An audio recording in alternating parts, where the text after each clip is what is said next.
Hello there, former banker fam, and welcome back to another installment of the show that I just announced. That is The Former Banker. Hey, I am Austin. I am your former banker, guiding you through and teaching you everything about finance and money that school failed to. So today, what are we going to be talking about? Well, I got my watch wound up and ready to go for my favorite topic, because it's always the right time to talk about how to set financial goals. You know, if you want to ever get someplace, the number one thing that you need is a destination, a place to go. And finances are no different.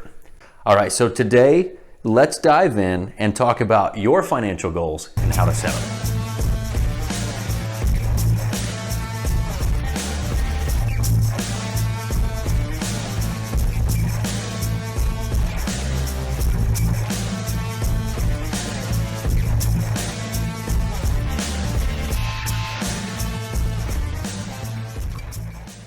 So look, when it comes to financial goals, there are two things that you can do. And these are often way overcomplicated, so I'm going to break it down and make this super simple, okay? You can either add something or you can take something away. Those are the only two things that you can do in a financial goal. Add something or take something away. So when you look at your current financial situation, that's the question that I want you to ask yourself. Are you trying to add something or are you trying to take something away? Now, to figure this out, to get to the root of the issue, I want you to dive into one word, and that is this: stress, right? The number one thing that we all want to get rid of, pardon my handwriting. What is it about your finances that stresses you out? Now, usually for most people, at least in my experience in the banking world, it was that their money was stretched too thin. They had more month than money. Happened all the time. And typically this was because car payments were too high, or the mortgage was high, or frankly their income just wasn't high enough. They were trying to keep up with the Joneses, they were overspending, they were overextending. It's a terrible way to live life, as many of you probably know. I've been there, I've been broke as could be before. Believe me, I get it. So let's first look at the adding something, because I'm assuming that's where a lot of people are today. They want to look at how to add something.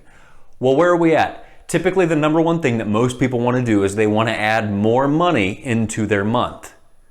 Normally, they can't do that without taking something away. They've got to reduce their spending.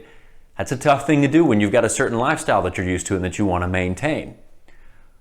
What I would challenge you to do is, let's look at your income every month. If you're already saving, congratulations, great. You're actually much farther ahead than most 50-year-olds are.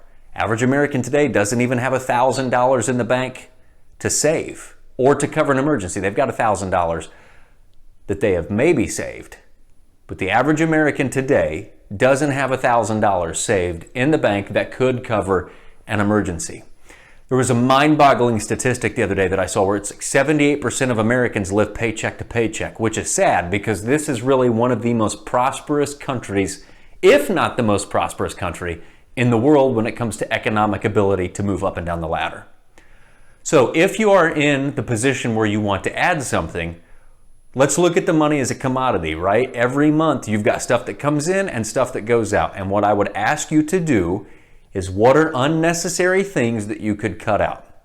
So if your goal is to add, let's just say, $250 a month. I cannot write tonight.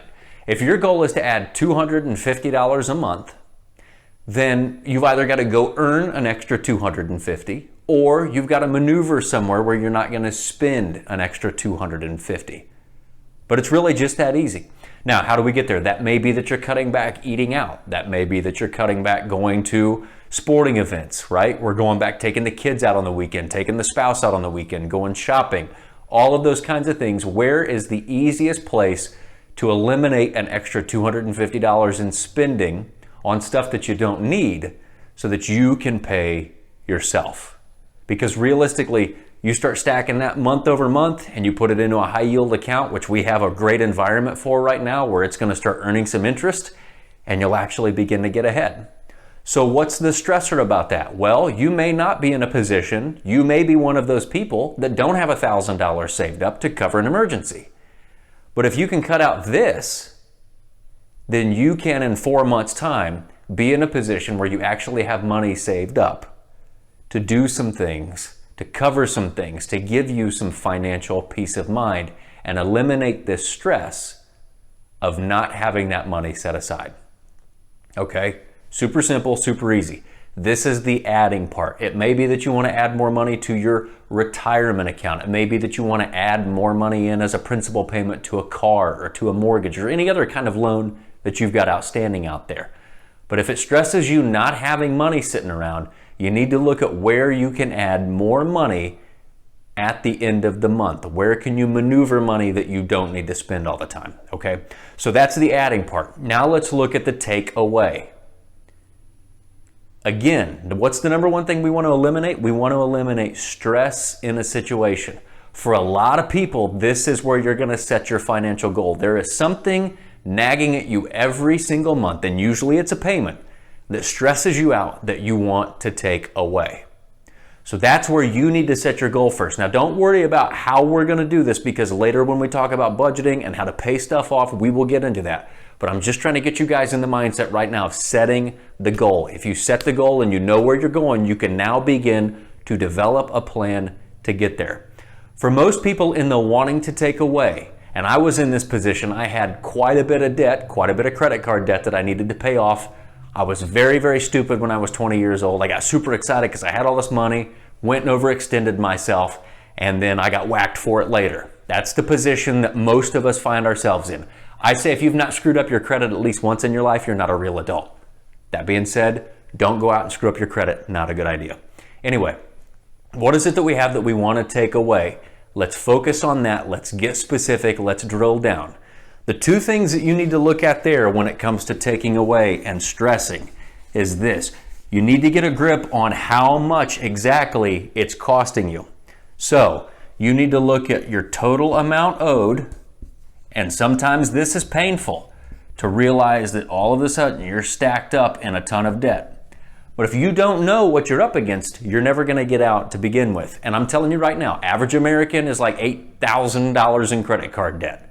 That's really not that bad. That's not too deep of a hole to dig yourself out of.